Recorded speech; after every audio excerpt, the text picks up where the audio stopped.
साथियों, मार्केट में अगर आपको ये पता चले कि रिलायंस कोई शेयर लेकर आ रहा है या फिर अडानी लेकर आ रहे हैं, टाटा साहब लेकर आ रहे हैं, महिंद्रा लेकर आ रहे हैं, तो आपको विश्वास हो जाता है कि अगर ये लोग अपना आईपीओ लेकर आ रहे हैं तो कुछ ना कुछ कॉन्क्रीट इनके पास रहेगा, क्योंकि इतने दिन से लंबे बिलियनियर पैसे वाले लोग बाग हैं, बड़ी कंपनी बना रहे होंगे, बड़े प्रोजेक्शंस होंगे, बड़े आइडियाज होंगे, और ऐसे में लोग आईपीओ में इंटरेस्ट, इनिशियल पब्लिक ऑफरिंग में इंटरेस्ट दिखाते हुए भी दिख ही जाते हैं। लेकिन अगर आपको यह बताया जाए कि एक ऐसी कंपनी जिसका हाल ही में आईपीओ आया है, उस कंपनी के महज 2 शोरूम हैं, 8 कर्मचारी काम करते हैं, और उन्होंने लगभग 12 करोड़ रुपए मार्केट से मांगे थे, उन्हें जनता 4800 करोड़ रुपए दे देती है।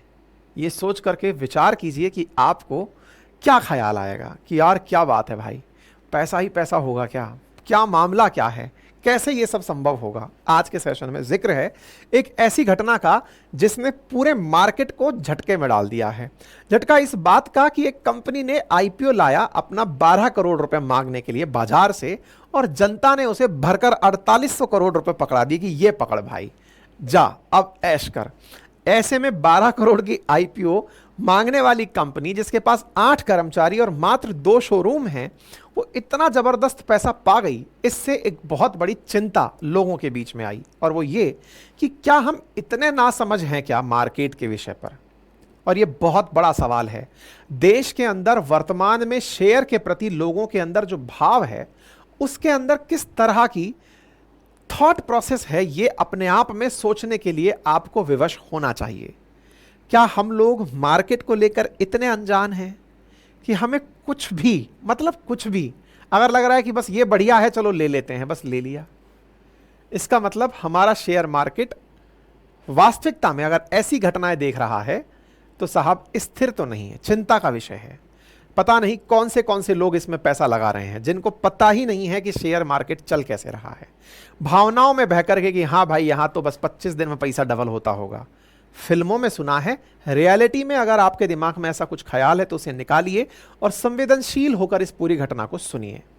न्यूज है कि एक बाइक डीलर जिसके 8 कर्मचारी हैं 4800 करोड़ रुपए आईपीओ में पा लेता है, और जहां तहां इस बारे में अब ट्विटर्स पर न्यूज चलना शुरू होती हैं कि भैया ये हो क्या गया। कहानी कुछ इस प्रकार से है। आईपीओ लेने के लिए एक रिसोर्सफुल ऑटोमोबाइल नाम से एक कंपनी है जो कि मार्केट में जाती है और कहती है कि साहब मुझे पैसे चाहिए। अब ये आईपीओ होता क्या है, कैसे आता है, कितने प्रकार का होता है, कहां से पैसे मिलते हैं, क्या प्रक्रिया होती है, ये भी जान लीजिए, सो दैट आपका एक अवेयरनेस स्तर तो बढ़ ही जाएगा। आईपीओ एक इस प्रकार की ऑफरिंग है शेयर मार्केट के अंदर जिसमें आप जनता से अपने शेयर खरीदने के लिए कहते हैं कि भैया देखो, मैं अपने हिसाब से जितना पैसा लगा सकता था मैंने धंधा बड़ा करने में लगा दिया, मैं अपने स्तर से तो यहां तक पहुंच गया, इतना मुनाफा कमा लिया, इतनी मेरे ऊपर लायबिलिटीज हैं, अगर आप लोग इसमें पैसा और देंगे तो आपके पैसे से मैं इस कंपनी को और बड़ा करूंगा, आप भी अब मेरे हिस्सेदार बनेंगे। यानी इनिशियल पब्लिक ऑफरिंग किसी भी निजी कंपनी का पहली बार जनता के सामने जाकर पैसे मांगना है, और इस काम के लिए वो अपने आप को स्टॉक एक्सचेंज में सूचीबद्ध करने के लिए लेता है। स्टॉक एक्सचेंज जहां पर किसी कंपनी के हिस्सों को खरीदा और बेचा जाता है। पहली बार जब किसी कंपनी का हिस्सा बिकने आता है तो इसे ही आप आईपीओ के नाम से जानते हैं। कंपनियां जब भी आईपीओ का विकल्प चुनती हैं तो वो अपनी पूंजी को आगे बढ़ाने के लिए और अपनी पहुंच को बढ़ाने के लिए करती हैं, और इसीलिए वो जनता से पैसे मांगती हैं। ऐसे में उसे लाभ और पूंजी रिटर्न मिल रहे होते हैं। आईपीओ के जरिए कंपनी को सामान्य लोगों से इक्विटी फंडिंग जुटाने में मदद मिलती है। ठीक है, तो आईपीओ क्या है? एक प्राइवेट कंपनी स्टॉक एक्सचेंज में आती है, अपने शेयर जनता को बेचती है और कहती है कि भाई आप लोग भी अब मेरी कंपनी का हिस्सा बन जाइए, और इस पैसे से जो आपने हमें दिया है इससे हम कंपनी को बड़ा बनाने के अंदर प्रयास करेंगे। इसके लिए कुछ मानदंड होते हैं जो कंपनी को फॉलो करने होते हैं। सेबी जनता के लिए अगर कोई भी कंपनी जाना चाहती है उसके लिए कुछ पात्रताएं तय करती है। जैसे पहला, कंपनी द्वारा S1 दाखिल करने के बाद security and exchange commission staff पंजीकरण विवरण देना होता है।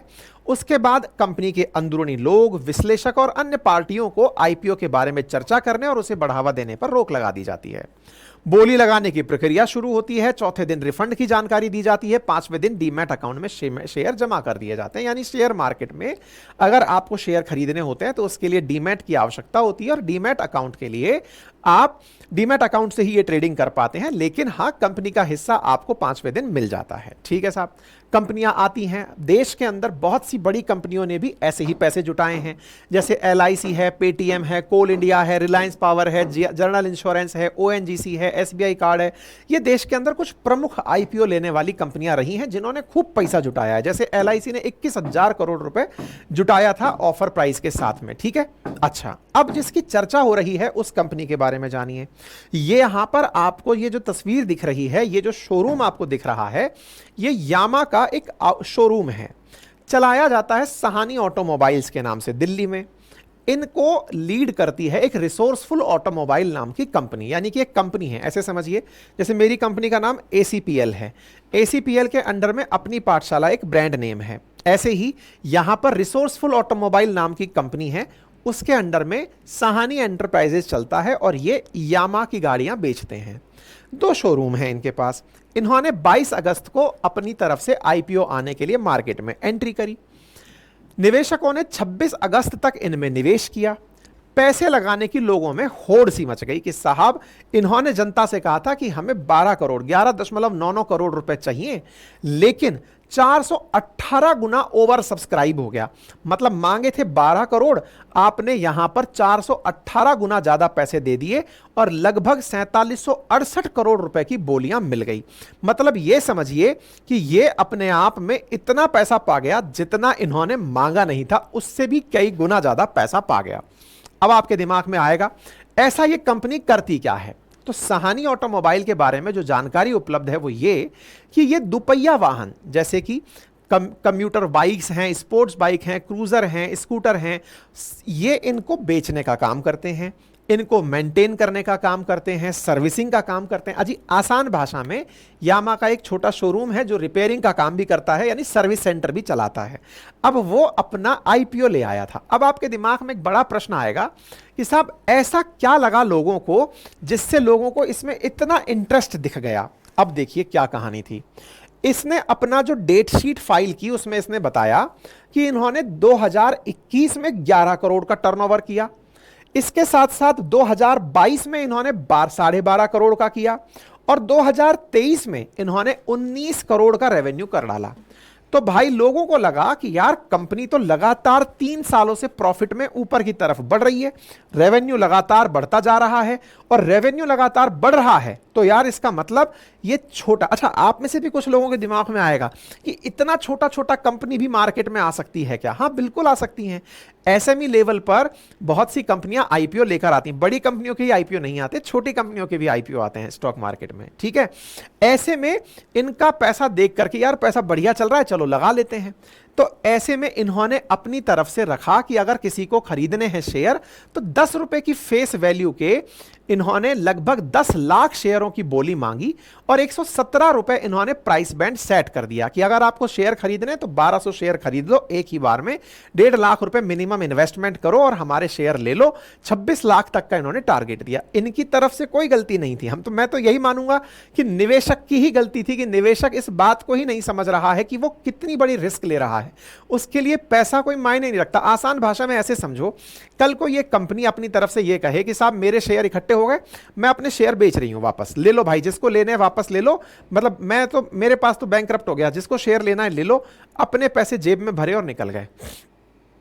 अगर शेयर इनके बिकने ही लग जाएं, क्योंकि इतना बुरा प्राइस पे बिका है, अगर एक शेयर मान लीजिए 100 रुपए का था, 10 रुपए का था, वो अगर 100 में बिक गया है, ये उसको 90 में बेच करके बाकी पूंजी लेकर के साइड में हो लें, आप किसको पकड़ोगे। छोटी कंपनियों के केस में इन्वेस्टमेंट करते समय ये ध्यान रखने योग्य बातें होती हैं कि आप कैसे ये विश्वास करेंगे कि इनकी लायबिलिटी क्या है, इनके पास रिसोर्सेज क्या है। इंटरेस्टिंग पता है क्या है, इस कंपनी के जो शोरूम है ना, वो भी किराए पर लिए हुए शोरूम है। कर्मचारी 8 हैं, आप किसको ढूंढेंगे इस नाम से, वो कहीं और दूसरे नाम से कंपनी खोल लेंगे। अभी इन्होंने सहानी के नाम से खोली हो, कभी किसी और के नाम से खोल लेंगे। ठीक है, ऐसे में इन्होंने जिस तरह का इन्वेस्टमेंट पाया उसके अलावा एचएनआई की अगर बात करें तो 150 गुना और इंस्टीट्यूशनल कैटेगरी में 12 गुना इसे सब्सक्राइब किया गया। मतलब पैसे वाले लोग भी बेवकूफ प्रणाली के हो सकते हैं, ऐसा प्रतीत हुआ। 2 लाख रुपए से ज्यादा इन्वेस्ट करने वाले लोग भी थे। और इंस्टीट्यूशनल कैटेगरी में तो मैं बता दूं कि यहां पर जब आईपीओ में इन्वेस्टमेंट हो रहा होता है तो इंस्टीट्यूशनल लेवल पर भी लोग इन्वेस्ट करने आते हैं।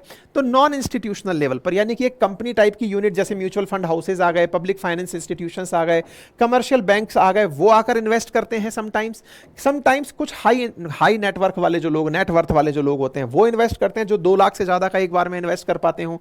2 लाख तक का इन्वेस्ट करने वाले जो होते हैं उन्हें रिटेल इंडिविजुअल इन्वेस्टर्स कहते हैं। और एंकर इन्वेस्टमेंट के रूप में 10 करोड़ से ज्यादा के जो लोग आते हैं उन्हें कंसीडर किया जाता है। 4 प्रकार के इन्वेस्टमेंट आईपीओ में आते हैं।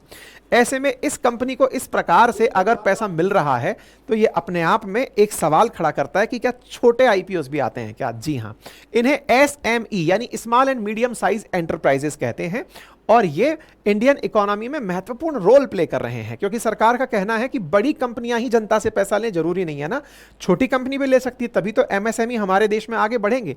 और इसी को ध्यान में रखते हुए सेबी ने इनके लिए 2012 में इनके लिए भी आईपीओ लाने की परमिशन ओपन की थी।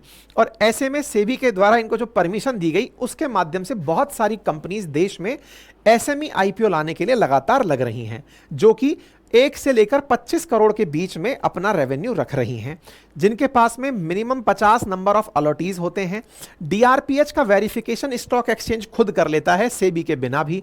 डीआरपीएच का मतलब क्या है? इनके वो इनिशियल डॉक्यूमेंट्स जिससे ये कंफर्म किया जाता है, यानी कि ड्राफ्ट रेड हेरिंग प्रोस्पेक्टस, जिसमें कि वो डॉक्यूमेंट्स होते हैं जो कंपनी के द्वारा क्या ऑफर किया जा रहा है, क्या इनका विजन है, किस तरह से ये आगे चलेंगे, वो जानकारी दी जाती है। तो अब अपने आप में ये एक बड़ा केस स्टडी बन गया है कि एक बाइक डीलर जो 12 करोड़ मांग रहा था 4800 करोड़ पा गया।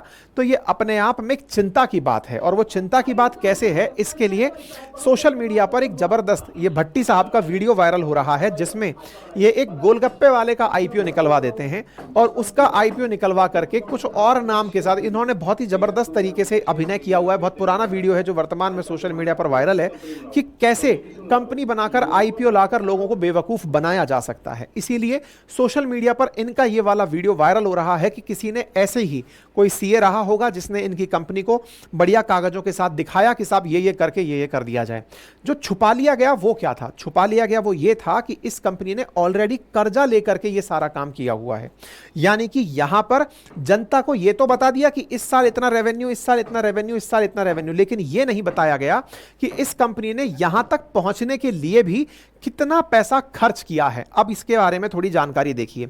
यहां पर पता चलता है कि कंपनी ने ऑलरेडी बहुत सारा डेट ले रखा है। इनकी जो उधारी है वो 2020-21 में 2.5 करोड़ की थी, तो 2023-24 में लगभग 10 करोड़ की इन्होंने उधारी ली है। यानी अगर कंपनी उधारी लेकर के और फिर बेनिफिट दिखा रही है तो ये अपने आप में इस बात का इशारा करता है कि इनकी जो स्पेंडिंग है ना वो इनकी अर्निंग से ज्यादा है। मतलब एक प्रकार से इन्होंने खर्च ज्यादा कर लिया और कमाया कम, लेकिन इन्होंने खर्चे को तो इन्वेस्टमेंट में दिखा दिया, सॉरी जो कर्जा है उसको तो इन्वेस्टमेंट में दिखा दिया और उसके बाद में सारी चीजों को रेवेन्यू में दिखा करके अपना मुनाफा दिखा दिया।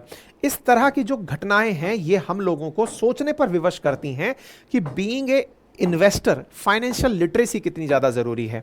हम जब बातें बाजार की पर सेशन करते हैं उसका उद्देश्य भी इतना होता है कि आपको यह पता तो रहे कि अल्टीमेटली शेयर मार्केट चल कैसे रहा है, ऐसे में ध्यान क्या रखा जाए। तो ध्यान रखने योग्य बातें हैं वो ये कि आप लोग कम से कम जब किसी छोटी कंपनी में इन्वेस्टमेंट कर रहे हो तो उसके इन्वेस्टमेंट को लेकर अपने अंदर पहले यह परख विकसित करें कि कल को यह कंपनी चली गई तो क्या होगा। ऐसे में अगर ये कंपनी रहती भी है तो रहते समय इसके पर्सपेक्टिव क्या हैं, क्या काम करती है, उस कंपनी के बारे में आपको नॉलेज कितनी है। ये बाद में पता चल रहा है कि 2 शोरूम वाली कंपनी थी, हो सकता है आपके पास पहले से पता होता कि छोटे आईपीओ लेकर के जो आ रही कंपनीज हैं उनका प्रोफाइल पता है। हो सकता है कि आपके शहर का कोई बड़ा दुकानदार हो, दुकान बढ़िया चलती हो, वो कुछ बड़ा करने का काम कर रहा हो, कोई रिकॉग्नाइज्ड ब्रांड हो जो छोटा स्तर पर ही है लेकिन बढ़िया काम कर रहा है। ऐसे में विचारने की आवश्यकता है। इन्वेस्टमेंट करते समय प्रॉपर तरीके से चीजें जांच लें। पैसा आपका है, शेयर मार्केट आपके लिए पैसा कमा के देने वाली चीज नहीं है, आपका स्मार्ट इन्वेस्टमेंट आपको पैसा कमा के देने वाली चीज है। इसलिए प्लीज केयरफुल रहें, ये हमारी तरफ से आप लोगों के लिए एक सलाह है। बाकी मर्जी आपकी है। चैनल पर नए हैं तो सब्सक्राइब कर लें, अपने साथियों के साथ ज्यादा से ज्यादा साझा करें। बाकी आप इस विषय पर क्या सोचते हैं अपनी राय कमेंट बॉक्स में जरूर रखें। डन। हाँ जी, बाकी हमारा जो व्हाट्सएप चैनल है उसे आप ज्वाइन कर सकते हैं, उसका लिंक कमेंट बॉक्स में पिन कर दिया गया है। हमारे recorded batch GS foundation RAS के उपलब्ध हैं। हमारा जो कंटेंट है वो हमारी वेबसाइट पर उपलब्ध है, आप उसे एक्सेस कर सकते हैं। अपनी पाठशाला के लिए हमारी जो वेबसाइट है उसके ऊपर टेस्ट सीरीज उपलब्ध हैं, आप उसे एक्सेस कर सकते हैं। हैंड रिटन मटेरियल उपलब्ध है, आप उसे भी एक्सेस कर सकते हैं। ठीक है साहब, कोई